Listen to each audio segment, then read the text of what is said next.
And you can also find Neil on our podcast, The Word on Blake 7. We're also going to have another special guest up on stage now. Can you put your hands together for Grahame for Cult Edge? Grahame? Where is he? He was sitting in the audience.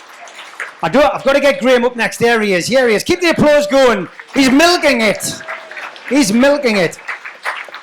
Now, as Grahame makes his way onto the stage, Grahame has created something very special today, which we're going to debut. Now, I have to get the screen back down, and I'm not going to be able to do that until I get Chris up. So what I'm going to do is I'm going to let you talk about what your special project is, and we're going to play it. We're going to play it. But let's talk about Cult Edge first, because really, Blake 7 is, for all of us in this room, we've all been fans since, we were children. But Blake 7 has had a huge resurgence, not just through Blu-ray, but also in written format.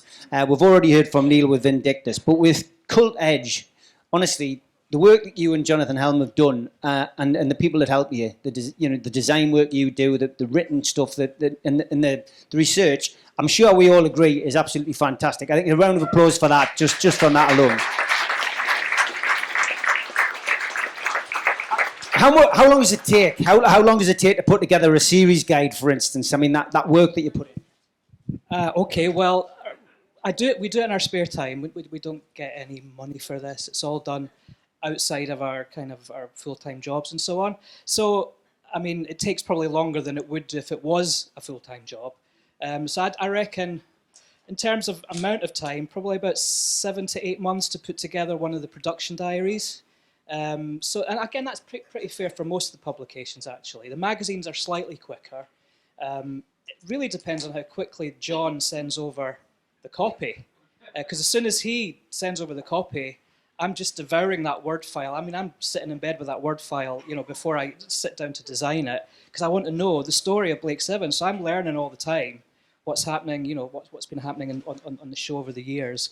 So it's a complete labour of love. It's as I say, I'm learning every single day with the work that we're doing with the books and magazines. What I think it's really important to say as well is that these projects, we don't own the IP, we don't own the copyright for Blake 7. This was all done as a bit of a lockdown project, something to fill the time. And John was doing the Making Blake 7 tweets. I don't know if you saw those when he was doing those back in the day. And I kind of said, we really need to make a book of these. And John's, I don't know how he does it, where he gets all the pictures and documents, but he's got them. So I suggested, why don't we do it, which is what we've done. But as I say, we don't own the IP, we don't own the copyright. So it's really important that none of us profit from any of this work. It's all about celebrating the work. So all the stuff that we put out on the Cult Edge label is raising money for charity. So far over the course of the 8 publications, we've just gone over the £8,000 barrier, and that's over like 3 or 4 years. So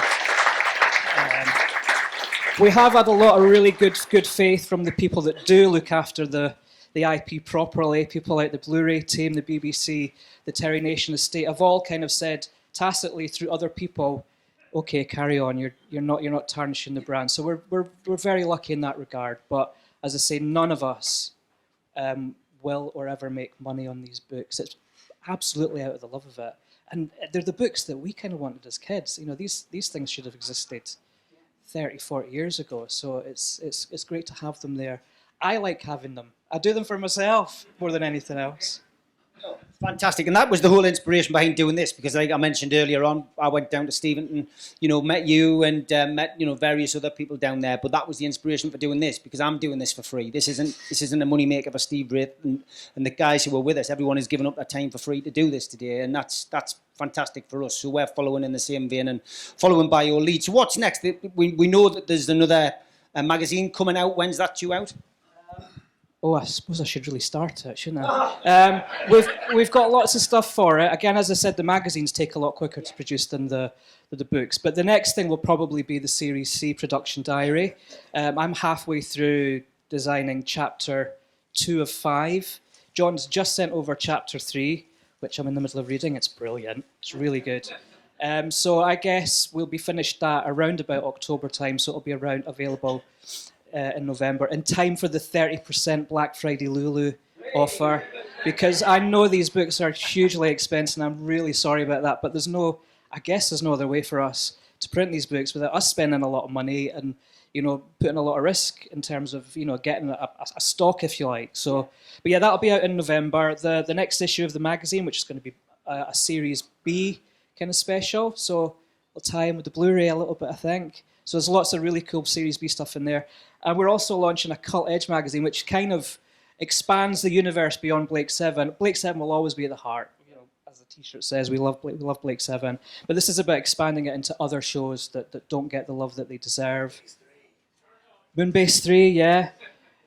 Even the American stuff, we've got some really cool stuff in there around Incredible Hulk, Buck Rogers. We've got a brilliant interview with Kenneth Johnson, who did V and all those brilliant American cult TV shows. So that's going to really, if you're a geek, and we're all geeks, it's not going to be your usual, what was it like to be an episode, to make the show. We're really kind of going into the nooks and crannies. So it's going to be a magazine for fans of cult telly. I'm dead excited about that. Again, I've only really done about 12 pages of it, but I'm dead excited about it. So those are the 3 things that are coming up. Now I'm dead excited about what you're going to talk about next, because I've seen this. And when I get the screen back down, you'll all see it for the first time. It's fascinating. Tell us, put the public out of their misery. What on earth have you brought us today? Well, this is a bit mad. This is another thing that came out of a joke tweet. When we were doing the Series B book, is that the one that Series B's Weapon, isn't it? Weapon, yeah. John was obviously sending over all the pictures, and there was a fantastic image of Servalan and Carnell, and it looked for the life of me like the cover of an early 80s synth pop record. So what I did was because I was bored and I had nothing else to do, I created a mock-up of what the single sleeve would look like. So I tweeted it out, and there's a brilliant musician out there. If you don't know about him, you really should look into his work, British Stereo Collective. If you're big fans of radiophonic music, kind of faux soundtrack music, brilliant electronic musician. Definitely get your phones out later and have a look for his work. And I said, if anyone can make this synth pop record a reality, it's him. And he took the challenge on, and he's turned around an early 80s synth pop banger in less than 2 weeks called Mark to Kill. It's based on the episode. We've created a fake smash hits with lyrics on the back, so that when you do watch the video, you can kind of get the context of what the lyrics are about. But he's produced this fantastic video. It's camp as anything.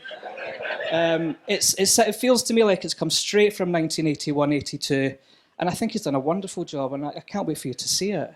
Okay, so because I've got to put a screwdriver into the ceiling to bring the screen back down, you will see it in due course, but please put your hands together for now for Grahame from Cult Edge. Thank you, my friend.